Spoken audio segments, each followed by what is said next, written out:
Hi, and welcome to this week's From the Vault episode from the Magdalen House podcast. We are a 501c3 nonprofit organization based in Dallas, Texas, and known affectionately by many as Maggie's. Every first and third Wednesday, we share an episode from one of our 3 podcast series. In our From the Vault episodes, we share past podcast releases from our 3 different podcast series: Recover Ed, Recovered, Interviews with Alcoholics, and Hope for the Family. Our podcasts aim to connect, inspire, and educate alcoholics, loved ones, and the community to the Magdalen House and the services we offer. We are so glad you're here. Thanks for listening. Hello, podcast listeners. My name is Stephanie Crawford, and I am the host of this podcast. And today we're doing a special edition of Recovered, Interviews with Alcoholic Women. So instead of interviewing one woman, we're interviewing 2 very special women. Both of these women did go through the Magdalen House through our First Step, formerly known as Social Detox program, and got heavily involved when they left and really active in a group that we have here called the Maggie's Women's Group, and what they've done with that. And it's just going to be great. And I know that you all love them as much as everybody else who meets them. So today we have on JoJo and Sandra. JoJo, if you could introduce yourself and give your name and sobriety date and just a little bit of background of what your alcoholism looked like before you came to Maggie's. And then we'll ask Sandra the same thing. Thank you, Stephanie. My name is JoJo. I am a grateful, recovered alcoholic. I am powerless against alcohol. And my sobriety date is December 5th of 2019. I'm a one-time Maggie's girl. I'm very honored to be doing this with my outlaw. Yes, we are related by marriage. Our children are married. So in the beginning, I got sober when I was 68. I just turned 70 last year. I was broken. I'm from a broken family. My spirit was broken. Everything about me was broken. My history of, I was brought up in an alcoholic home. All my relatives, I believe, were alcoholics. Of course, no one ever talked about it. This was in the 50s. No one ever talked about it. We just gathered at relatives' houses and everybody drank beer or hard liquor. I don't think anybody drank wine back then. At least my relatives didn't. Vodka and beer. So I was surrounded by that at an early age, although my drinking didn't actually start until I was a grown woman. You know, I drank in high school, as everyone probably did, but I didn't drink alcoholically until after my children were born and grown, was when I really became concerned about the amount of alcohol that I was drinking. So let me go back a little bit to my family history. I was sexually abused when I was a young child, around 8 or 9 years old, by a family member. My dad abandoned my mother and my brother and sister and I when I was 16. He left. No one knew where he went. He looked like he was going fishing that day. He was a big fly fisherman, but then we never saw him again.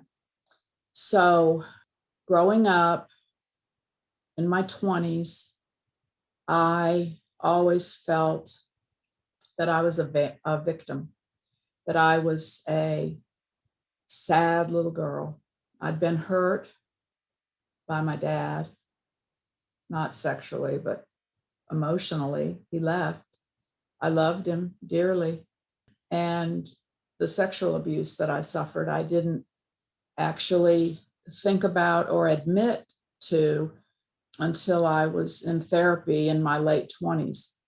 And then it all came kind of up, just kind of appeared. And I had memories of it where I had blocked it out before. So anyway, so having lived with this, I married, I had 2 children, had a great life, raised my children, got them off to college, and they left home, obviously. And then I was empty nesting with my husband.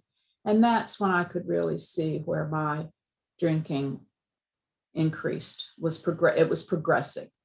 I knew about alcoholism. I knew it was a disease, but I didn't know until I went to Maggie's that it was an allergy, that the body and the mind worked together, and that it was progressed so in my life that I became aware of it, but not so aware that I wanted to stop.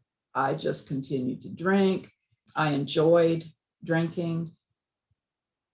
I never really had a hangover, and this was interesting. I never really had a hangover, even though I drank all day. I never really had that headache and awful feeling.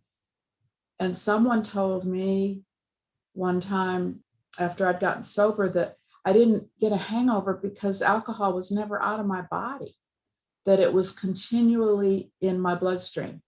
So what happened was I just, I did all the alcoholic things. I went to the store on Saturday night so that I would have plenty to drink in the morning on Sunday, because you couldn't buy alcohol till noon. I didn't want to have to go back to the store. And I would hide the empty bottles in my car so my husband wouldn't see them. And just all these dishonest, and I felt terrible about myself. I had very low self-esteem, but I saw that I was isolating, and, I was canceling appointments with the doctors. I was canceling appointments with my friends. I was canceling lunch dates because I wanted to stay home and drink by myself. My husband was at work. He was still working at the time. And I just continued to drink all day. And I was a morning drinker, afternoon drinker, and evening drinker. And my husband would come home from work and I would be passed out. And then I started having blackouts, and we would go to dinner. We were out of town. We'd go to dinner. I couldn't remember where we ate, what I ate, what we talked about, how I even got back to the hotel. So I was seeing a pattern, but it didn't matter to me. At that time, I had a doctor tell me I needed to stop drinking. I needed to not drink anything. I told her that my son was getting married. Can I have champagne at the wedding? No, she said. No, don't. Try not, don't. Well, forget that. I got pretty hammered at his wedding, and I spoke at the rehearsal dinner, and I embarrassed myself, just repeated things and cried and just made what I thought was a fool of myself. Wish I had a redo on that. So this continued and continued, and I had falls. I fell walking the dogs with my husband, thank goodness, but I had a glass of wine in my hand. We were walking in the neighborhood. I fell on my face. I broke my teeth. So there were I had those kinds of consequences. I never got a DUI. And it's just by the grace of God that none of that happened, that I didn't get a DUI, that I didn't go to jail, that I didn't hurt anyone, that I didn't kill myself with my falls. So the night that I decided that I needed to go to Maggie's, because I had known Sandra, obviously, through the wedding of my son and her daughter, I knew Sandra had gone to Maggie's, and I saw the transformation that she had and how she kicked it, because I drank with her, and I knew that for her to go from one end of the spectrum to the other, well, Sandra did it, I can do it. And I was ready to do it. When I went to Maggie, so I called Sandra the night before I went to Maggie's, and I told her, I cried, and I said I was ready to be dropped off. So I went to Maggie's, and my husband dropped me off the next morning at 9:00. And obviously we all know what Maggie's can do for us and what God can do for us. It's what God did that really put me in the right place. There I was, gave me the book, got me a sponsor, and showed me the way. And I'll be forever grateful for that.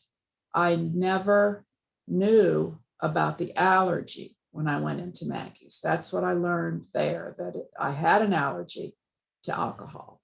And I thought, my doctor was right when she said that she used that word. She said, you have an allergy to alcohol. She said, she wanted me to go back and look at my heredity, my ancestry, where my parents their relatives were from. And I never did that. But yeah, there was definitely a reason for the way I was drinking. Lo and behold, I discovered my spirituality, and I worked the steps, and I became more spiritual, and I become more spiritual every day. And it just happened, the experience, it's not one particular thing that happened to me. It was a joint effort of lots of things coming together, that I experienced God, and I experienced joy, and I experienced the relief that sobriety gave me when I got out of the house. That no, I didn't think about drinking any longer. I didn't plan on where I was going to buy my wine and where I was going to stash it. And it just sort of evolved over time. And I'm a little over 2 years, and it has just been the most magnificent, marvelous thing that I have ever accomplished in my life, other than having children. And it's astounding to me how it all happened. And it really is a miracle that I'm not drinking and I'm not falling on my face, and so. Yeah, it sounds like it. I haven't heard your background before, and so I'm grateful that I've been able to hear it. And what a miracle that you are sober, and happy, and it's just wonderful. And I have a question though, because you and Sandra drink, and Sandra, I'm going to get to you in just a minute, but so you and Sandra drank together. Was Sandra the one who was like, if I get like, I'm not that bad because Sandra drinks like me, like, were you guys like drinking buddies, or did you co-sign each other? Drinking buddies, yeah. Yeah.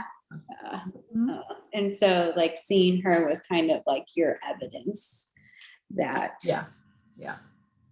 That's awesome. And mind you, when I was with Sandra, when we were drinking, I never thought, gosh, she's really getting drunk and she's just drinking like a fish. And my goodness gracious, I never judged. I drank just as much as she did. I mean, I didn't count. My daughter used to count my glasses. That was another thing that happened at my house.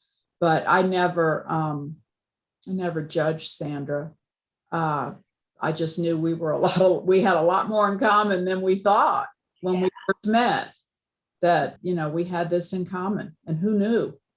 Yeah. And now you have recovery in common, now we have recovery in common. Yeah. Common problem. Hallelujah on that. Hallelujah. Yeah. Well, Sandra, do you mind giving us a little bit of background about what your alcoholism looked like and like what led you to the Magdalen House? Sure, Stephanie, thank you. And JoJo and I had an instant love for each other from day one. We had an instant love for alcohol. We couldn't wait to be together. Anyway, my name is Sandra. I'm a very grateful recovered alcoholic. My day of grace is March 23rd, 2019. And what I mean by grace is what God did for me that I couldn't do for myself. I too, was a 50s, born in the 50s. Everyone in my family drank. I believe my dad was an alcoholic. Two of my siblings, I believe, were alcoholics. A grandfather, an uncle, I wish now I knew back then what I know now. Anyway, I was raised in Jackson, Mississippi. I had a mom, dad, and two brothers and a sister. But from the get-go, and I told my story last Sunday, and before I told the story, God revealed to me what a freaking strong-willed person I was.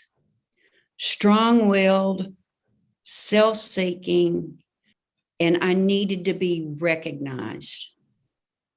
I needed recognition for whatever reason, and I was strong-willed. I remember, and this brought up a memory too, that's so funny. In my church, we had to go through confirmation, to take communion, and they served wine at communion. And I remember, oh boy, I can't wait for that day when I'm confirmed and I can drink that wine. And let me tell you, I drank that Mogan David and it tasted good. I really liked it. But I drank in high school on weekends. We'd sneak it and drink it. In college, I drank more. I ended up leaving college after 2 years. I drank. There were a few outside issues too. And I moved to Dallas because someone told me I should model. And I went, yeah, that's what I really, whoa. So forget school. I'm going to go to Dallas. I had a friend out here who was my college roommate. So I said, I'll go live with her and start modeling. And I did. The three things that were important to me, I wanted some diamond earrings, a Mercedes-Benz, and a fur coat. But going back just a second, when I was in high school, I got into acting, school plays, and I got the Best Actress award.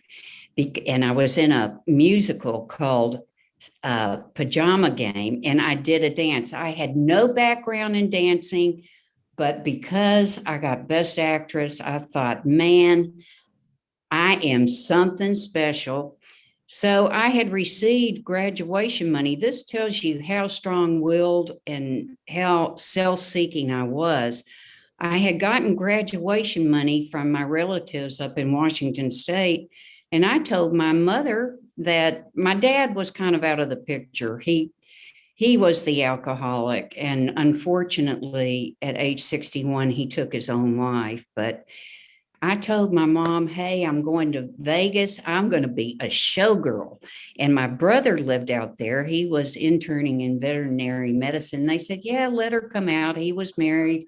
Yeah, let Sandra come out. And I had my sister-in-law take me to the Desert Inn so I could be a showgirl. And, I just knew I was just, and no formal training in dancing. But we got to the Desert Inn. And they said, I'm sorry, you have to be 21. And I was 18. So that was a blow to the ego. And ego is not my amigo. And I have plenty of it. And I am plenty selfish. I modeled in Dallas. It was a great career. I had great friends. It was a very self type of, I was on runways. I was in front of the camera. I was being recognized, and dated some pretty awful characters, drank a lot, even did outside issues that could have really killed me. I was in situations where I thank God every day that I'm alive. One being, I think I was in the midst of a drug cartel in Mexico one time. Anyway, I met this great guy, my husband, Michael, and I thought, this guy is so refreshing. He's like someone I grew up with. He was secure.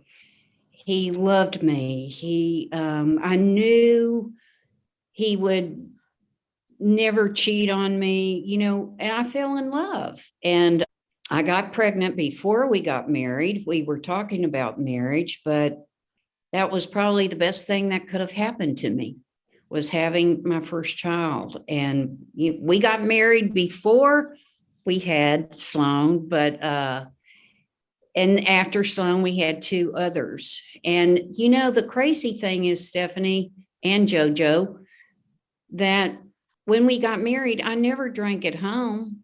We didn't drink. We didn't have cocktail hour. We didn't drink. We would drink on the weekends with friends. And I usually drank a little more than the others, but I was not drinking alcoholically. I could put it down. I wasn't thinking about it, but this is what's so crazy. And it's very similar to JoJo. I was just really involved with my family, cooking dinner every night, involved in their activities all the time.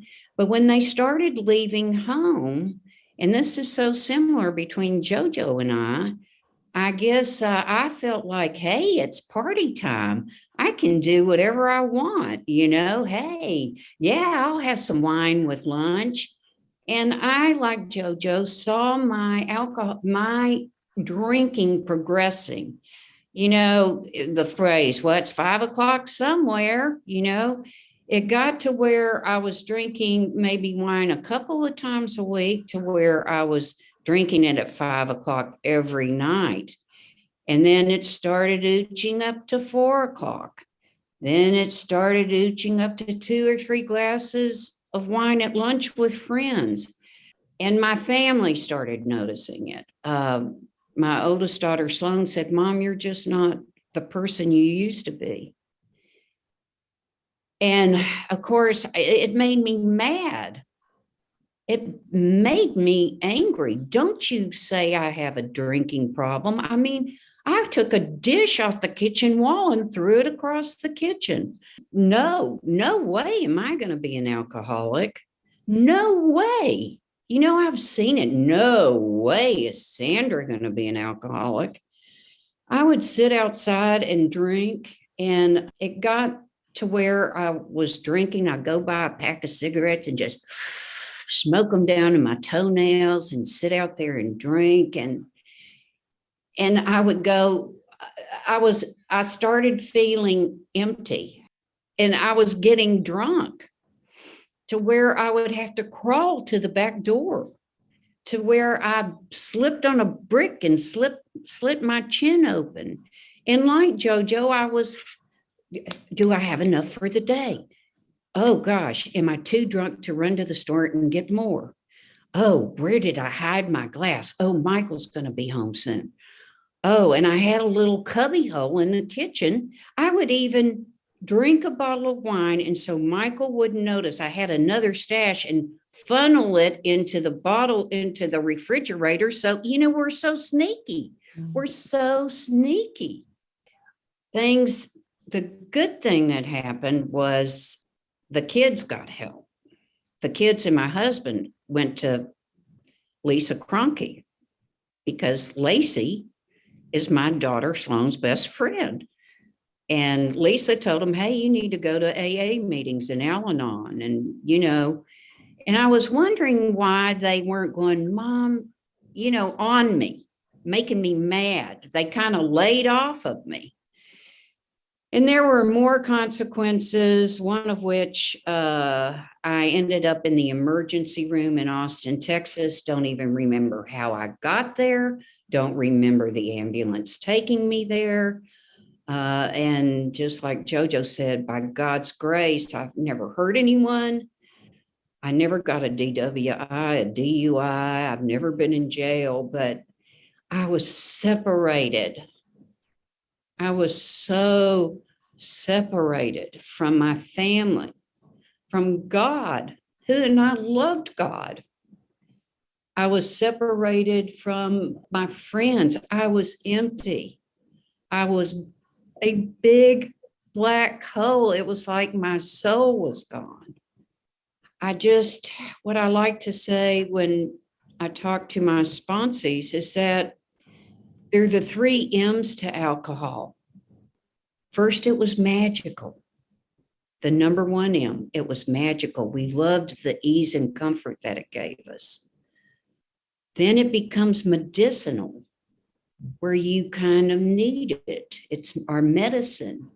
That's the 2nd M. And the 3rd M is it became my master. As Bill said, it was like quicksand was around me on page 8, and it became my master, and it was misery, just misery.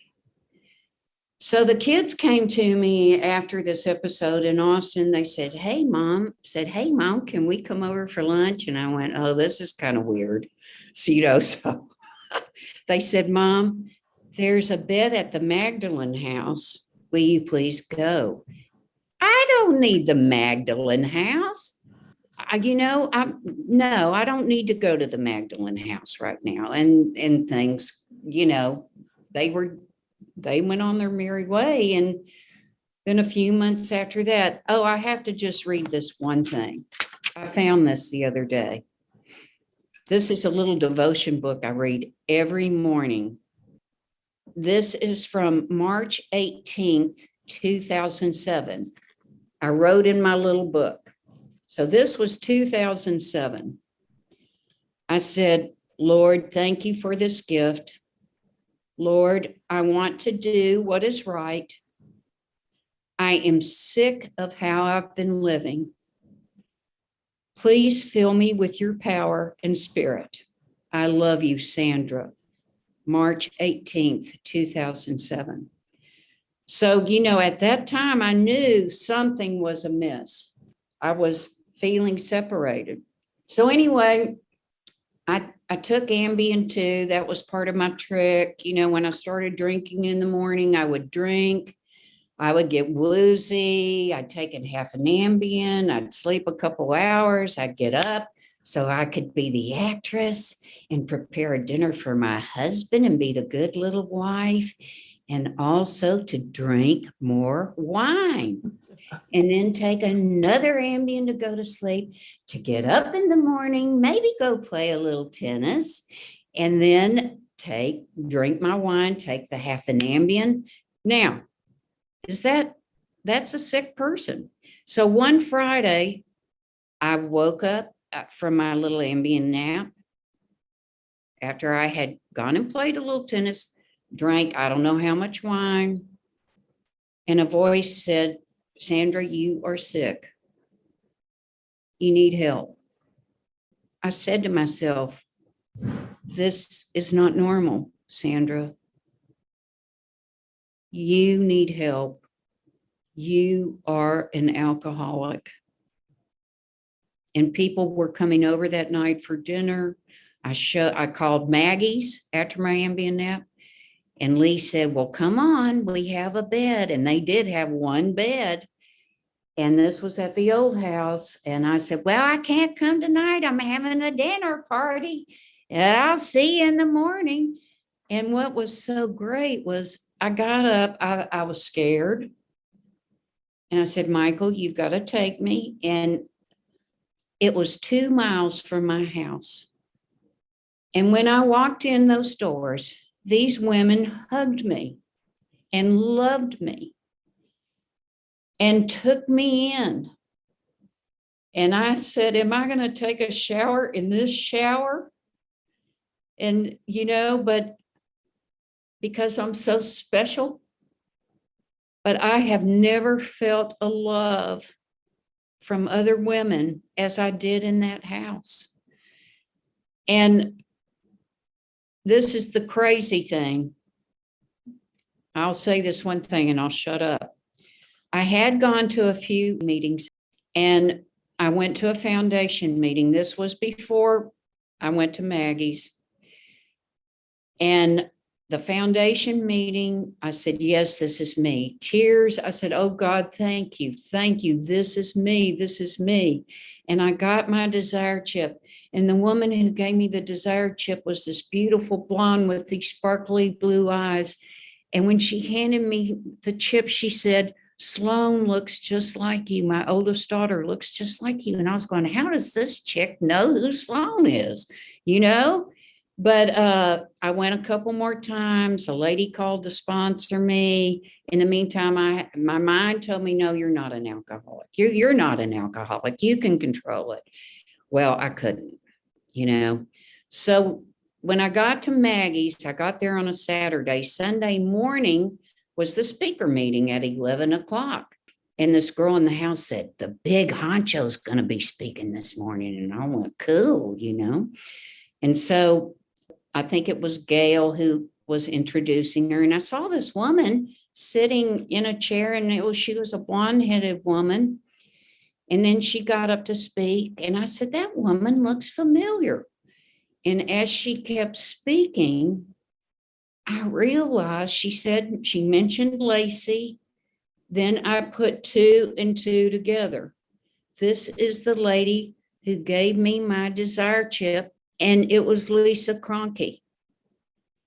And I still shiver when I think of that moment, because at that moment, I knew that I was where I needed to be. And I went up to her after the meeting and I went, I can't believe this. And she said, I've been waiting for you for 2 years. So I just dug my heels in. I wanted it. I was desperate. I saw these women. I went, they were alcoholics. I want to be like them. So, and God just, I will have to say, I really had a spiritual awakening immediately. I mean, one was seeing Lisa Kroenke. One was walking in that door. And then through working those steps, I just see God incidences every day. They're not coincidences. They are God incidences. Once I finally said, I love you, God, but now I surrendered to you. I depend on you. I am exhausted. I don't want to run the show no more. I need a director. And I let him take me. That's all. I'm sorry. I get kind of emotional. No, I love it. It's so, both of you are just such, and I'm so glad I got to hear some of your background, Sandra. Just even learning you were part of the drug cartel, I can't even imagine. It's like we come in and all I see, right, is the recovered versions. And so, well, I wasn't part of the drug cartel, but I was with a guy in Mexico, and I'm pretty sure we went off in his truck to a very remote desert-like place, and there were 15 trucks there, all men. And how I wasn't raped or killed, I don't know. But, looking back on it, I was going to some pretty dark places. Mm-hmm. Same. It's just coming in and only seeing the recovered, bright, happy, joyous, and free versions of each other. It's hard to imagine what you guys were like before, and so it's always good for me, I think, to hear other people's backgrounds and stories and,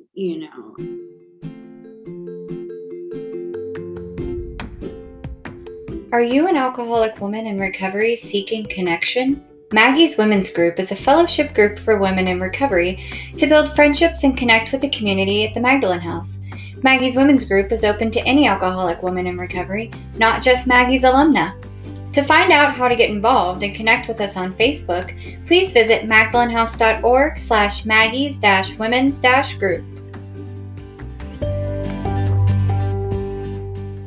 So you got out of Maggie's before JoJo, before 9 JoJo went years in. before JoJo. And JoJo failed to mention what really spurred JoJo was a Facebook.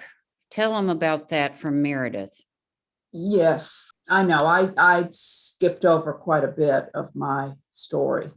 Nerves, I believe. But anyway, yes.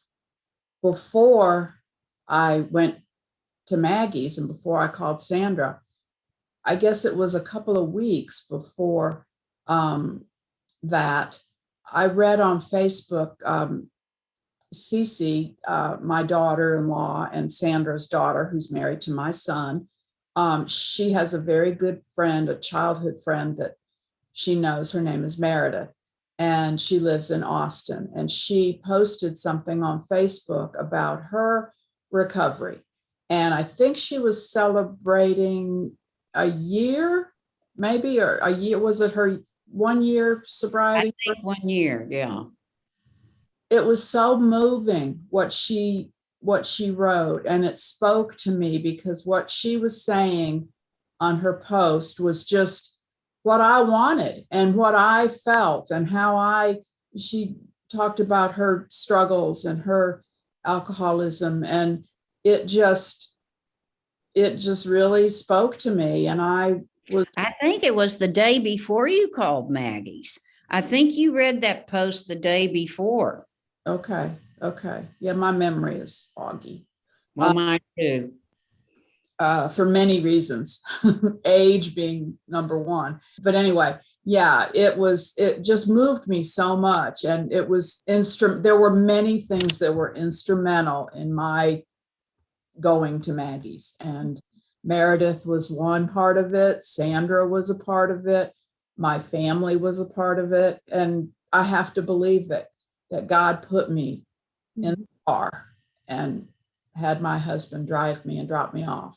Yeah, divine orchestration. You bet, because I couldn't do it myself. There were many times at night over the years that I would wake up in the middle of the night because I slept terrible because I drank all the time.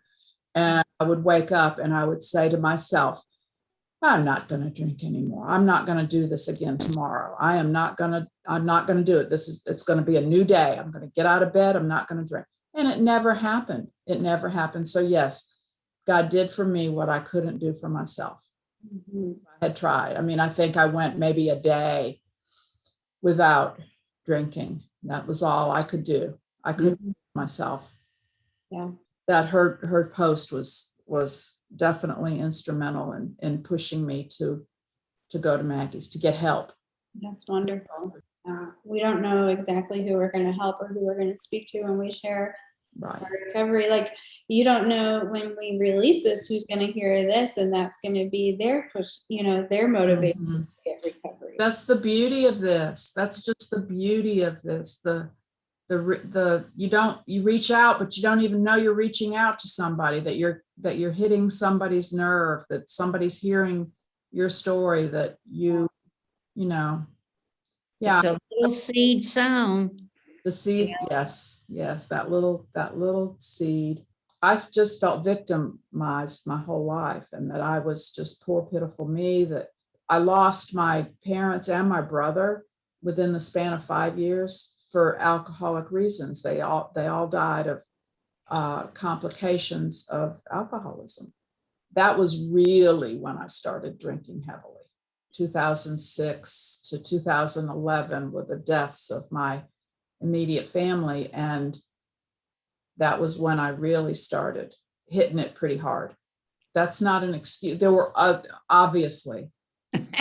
Well, we didn't know. I learned that all these, by doing the steps, I learned that, man, I had to clean it up. I had to clean my house and get rid of all these feelings and make amends, and just, yeah, there was so much stuff in my life that needed fixing. We had to have a spiritual colonoscopy, Yeah, didn't we, JoJo? that's exactly right. That's exactly right.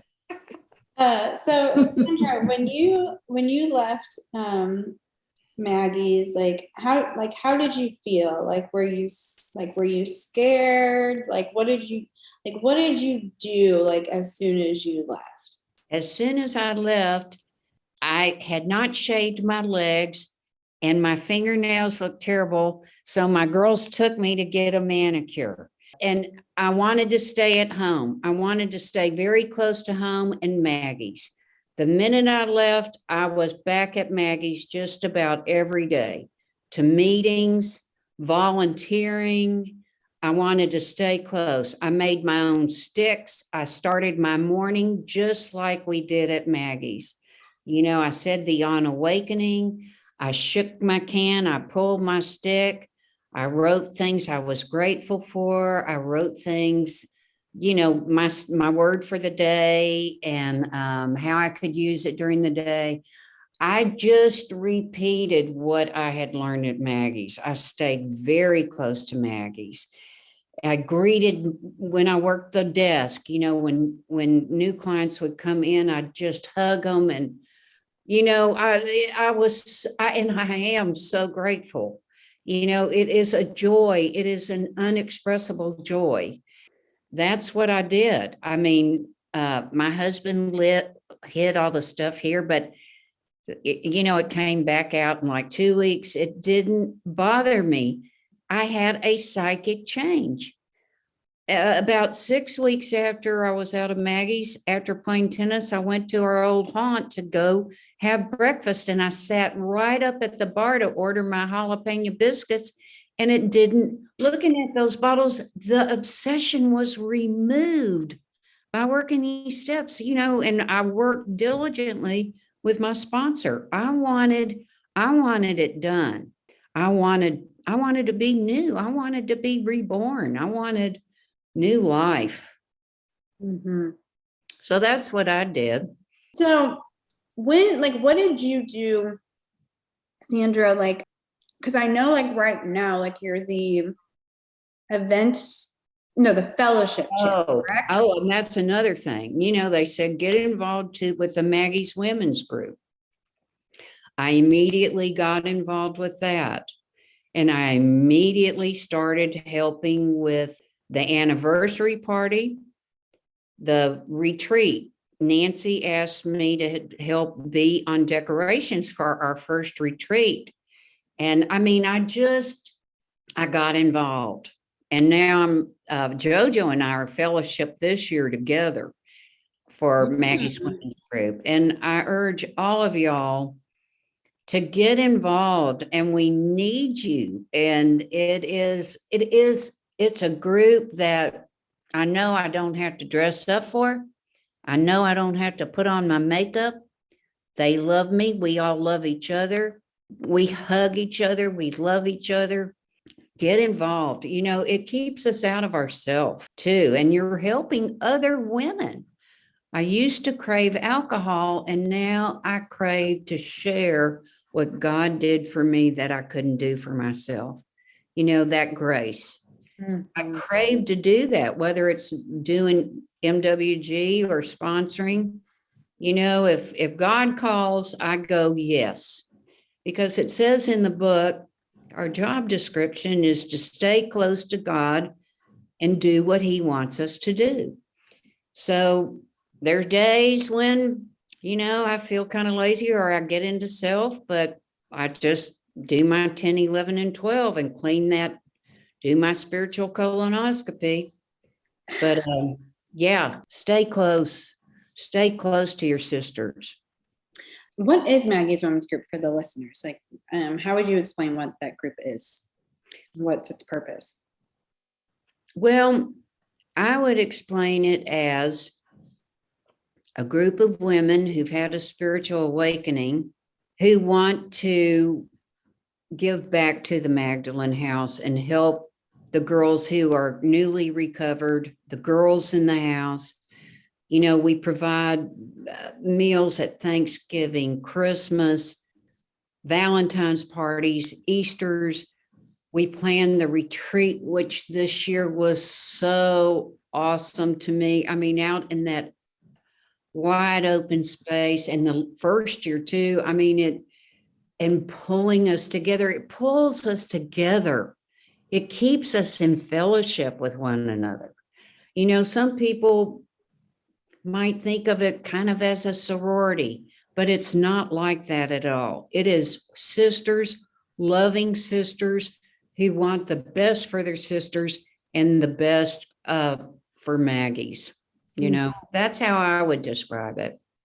I'm so glad that you brought up the sisterhood and Valentine's Day, actually, because when I was originally planning for the year for like podcasts and stuff, I wanted to do something like I wanted an episode to be released and highlighted for like Galentine's Day, and like the theme being sisterhood. And that's originally why I thought of the two of you talking about Maggie's women's group, because I thought that how great would this be to highlight sisterhood in honor of Galentine's Day. So that's whenever this will be released in February for that. Oh, God. Yeah. Well, we're the Golden Girls, aren't we, JoJo? We are. We're the Golden Girls for sure. Mm-hmm. I mean, So JoJo and I during this, you That's know, so the other sweet. night we were on the phone, we prayed together. You know, it's just, JoJo is a light in my life. I'll tell you what. How awesome is that though? Like, especially for your kids, right? That like the two of you get along so well. Like, that's just amazing, right? It is. It is. It truly is. Yeah. It's a gift. JoJo, what Me. about you? What did you do whenever you left Maggie's, and how quickly did you get involved, and what did you do to get involved? So I got out of the house right before Christmas, December 19th of 2019. And this is a little funny aside, but when we purchased our house here, we used to live in Preston Hollow, and we bought a house over here by the lake. And unbeknownst to me at the time that we bought it, I'm a mile away from Old Maggie's. I'm a mile away from Redwood, probably not even a mile. I live by Casa Linda. But when we bought the house, the people that owned it had us, we didn't have to sign a contract, but they asked us if we would carry on a tradition that they did, their family, they had two boys. They took Christmas breakfast to the fire station up on Garland, that old fire station up there. It's firehouse number 31. And so they asked us to continue the tradition. And we said, you know, of course, we'll do that. So when I got out of the house on the 19th, I came home. My husband picked me up. I just came home, and I don't remember exactly what I did those first couple of days. I just kind of regrouped, I think, and you know, took a shower and, you know, didn't think about drinking. What, you didn't take a shower the whole time you were at? Well, I did, but it wasn't the same. That shower over Sorry, there, that just it's not like you took a shower. It's not like you took a shower. No, it's not like you took a shower. Yeah. Mm-mm. So I took a really nice shower when I got home. And so I got my menus together, and I decided what I was going to make for the fire station for Christmas morning. So I did that. And then, of course, Christmas came, and family, and, you know, we always went to Sandra's house for Christmas dinner. And then I went to the Marshall side of the family for Christmas Eve. Anyway, I did that. I did not even worry about what I was going to do around alcohol, because I knew I would be around it during the holidays. And it didn't really even cross my mind that I was nervous about it, or what am I going to do? Or am I not going to go because there's going to be alcohol? Am I just going to stay home? And no, I went and it didn't bother me. And so, but then I stayed in close contact with Maggie's. I volunteered. I immediately went to the meetings at the house and joined Maggie's women's group and stayed in contact with people and with the house and everyone. JoJo, the word that came to my mind when, we had Christmas and Christmas Eve and we just enjoyed everybody's company for the first time so much is peace. We had Peace. We had freedom. Yeah. We had freedom for the first True. time. Mm-hmm, mm-hmm. Being recovered is such a calming experience compared to the chaos that my life was. I was drinking. It was chaos. Mm-hmm. There was, nothing going on. My mind was chaos. Everything about my person was just chaotic because of my drinking. Yeah. And being recovered and being around recovered people, it's such a blessing and it's just so peaceful. Yeah, it's peaceful.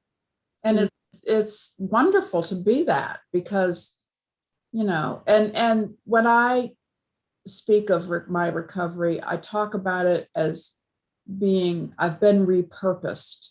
Like when we moved into this house, there was a deck on the back of it that we took apart. It was very treacherous, the steps down, and the wood was very nice. It was this Brazilian wood, and we made a screened porch out of that wood. We repurposed the wood.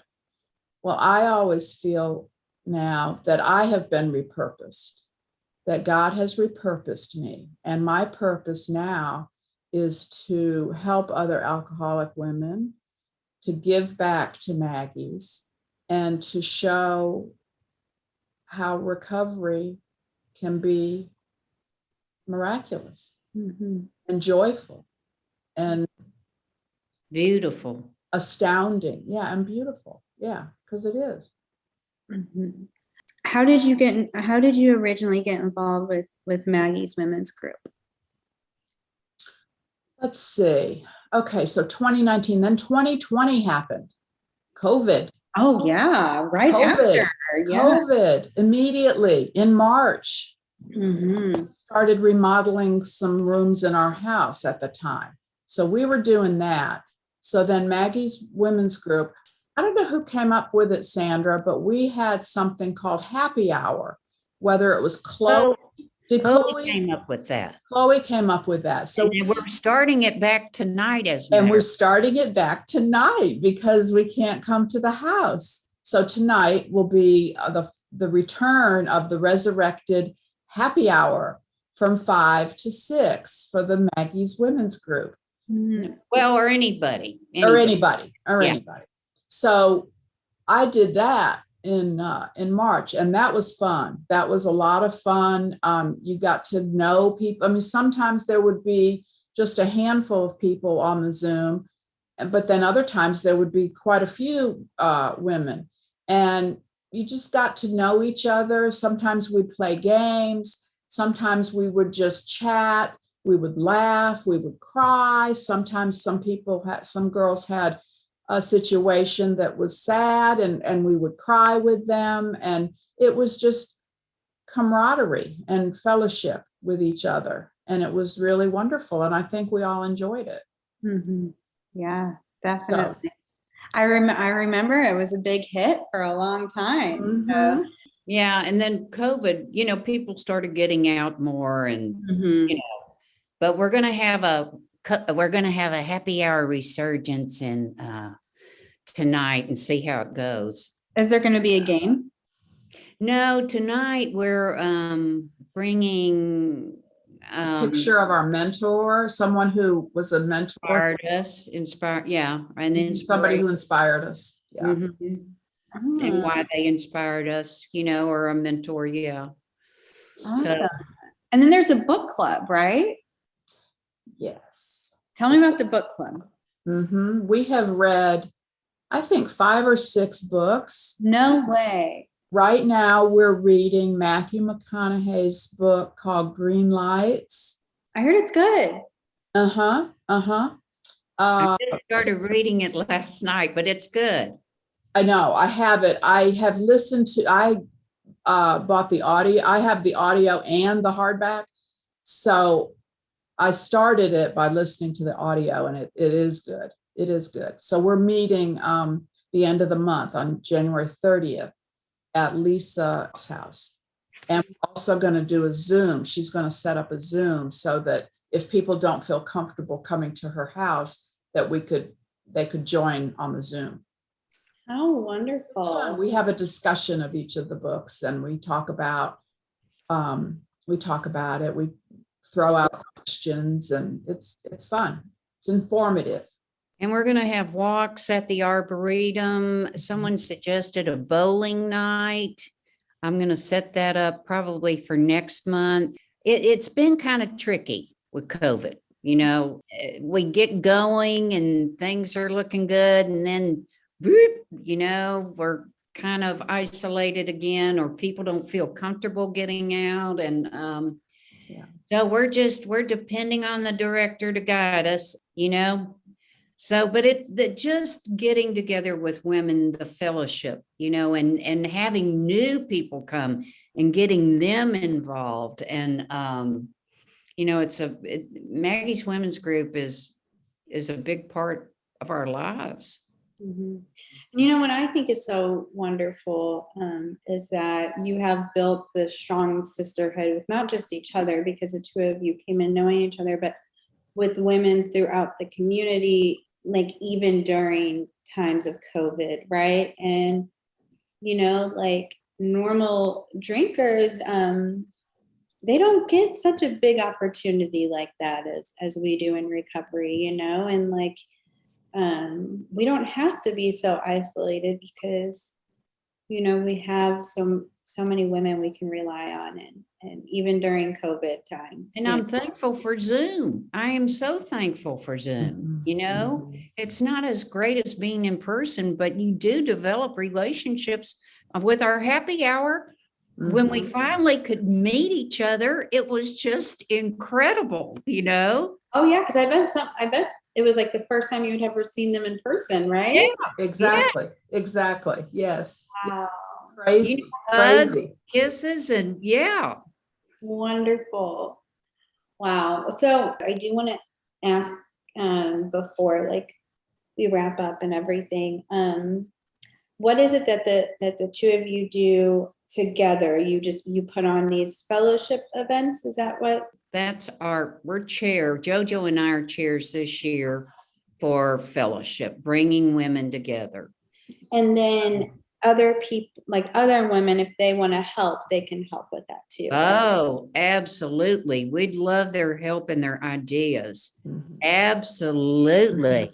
Call me if you have any ideas. You know, we'd love to go get a lake house. It's just kind of a funky time right now. You know, we're up for any ideas, and we'd love for you to help and if we keep happy hour going, to be hostesses for happy hour. Yeah. Awesome. So since, you know, I originally had planned this for like the theme to be sisterhood, and I think sisterhood has been, you know, woven in throughout this entire podcast, but I do want to ask, you know, each of you, like, what does sisterhood look like in your life today? A big happy family. A big happy group of women who share the disease, but who also share the joy that recovery brings, and that life is fun. You know, when I was drinking and when I first went into Maggie's, I thought, I'm just not going to have fun anymore. No, I'm probably not going to have fun anymore. I'm not going to be fun. You know, I was kind of the life of the party when I'd go out to places with my husband or whatever. And I thought that's going to all stop, but it didn't. And that is what the sisterhood and the fellowship, like the retreat. I had so much fun at the retreat.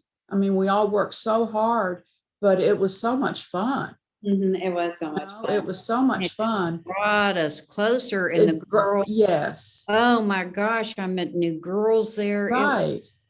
And to learn about other people and their, personal things about them. It's just, it draws you closer. It gets you, you become closer with people. I can't wait till next year. I heard this expression in my sisterhood with my sisters. There are no pretenses.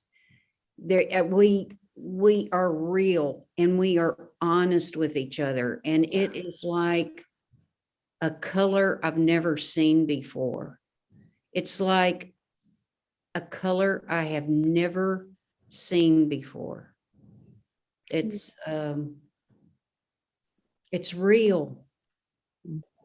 You can just be you and you're loved.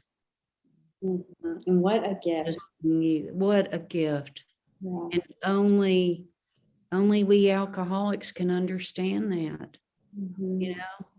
Yeah, definitely. Well, this has been wonderful. I hope you ladies had so much fun. My final question, and it's just the same question that I ask everybody, is what would you say to the suffering alcohol? Well, I guess it's a little different than what I normally ask, but this is what I'm going to ask is, if there's a woman who's listening and she's, still suffering, what would you want to say to her? I'd say abandon yourself to God as you understand God, to surrender, to let someone else direct you, to let a higher power who has the power, since we are powerless, surrender, let go. You can't run a race looking backwards. Get rid of all that stuff and come join us, because it's something I have never tasted. Yeah. Sounds wonderful. It's better than a chocolate turtle cake.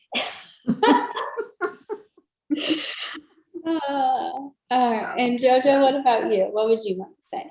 The same. And also, you're not alone. Look at all of us. I mean, that was also what was so surprising. What I felt when I first went into Maggie's was the love and the hugs and the camaraderie and the fact that I'm not alone. There's so many of us, and they all are here for the same reason. It can happen. It can happen if you just have to follow your director and get out of yourself and stay out of yourself, because self will run riot, and we all know what that does. And it's a wonderful life. It's a wonderful, beautiful life. Yes. All right. Well, this has been wonderful for all of our listeners. If any woman can get involved with Maggie's Women's Group, you do not have to go through any of the programs. And if you would like to get involved, please check out our website at magdalenhouse.org. We would love to have you. Sandra, JoJo, thank you so much. Thank you, Stephanie. Thank you. You're the bomb, as JoJo's husband says. You're the bomb. And not only that, you can check out us at Maggie's Women's Group on Facebook page. Yes. Please join us, and you get all the scoop on the Maggie's Women's Facebook. It's Maggie's Women's Group, right, on Facebook. It's a private page. It's a private group. Yeah, all right. So, and there'll be questions that you have to answer, and then somebody can approve you. So thank you for bringing that up, Sandra. That's probably the best way to get the scoop. So, all right. Thank you, ladies. I will see you later. Bye. Thank you, Stephanie. I love you, and I love you, Sandra. I love you both. I'll see you soon. We hope you've enjoyed this From the Vault re-release of the Magdalen House podcast. Tune in every first and third Wednesday for a release from one of our 3 podcast series. To learn more about the Magdalen House and the services we offer, visit magdalenhouse.org or follow us on your favorite social media channels by searching for the Magdalen House.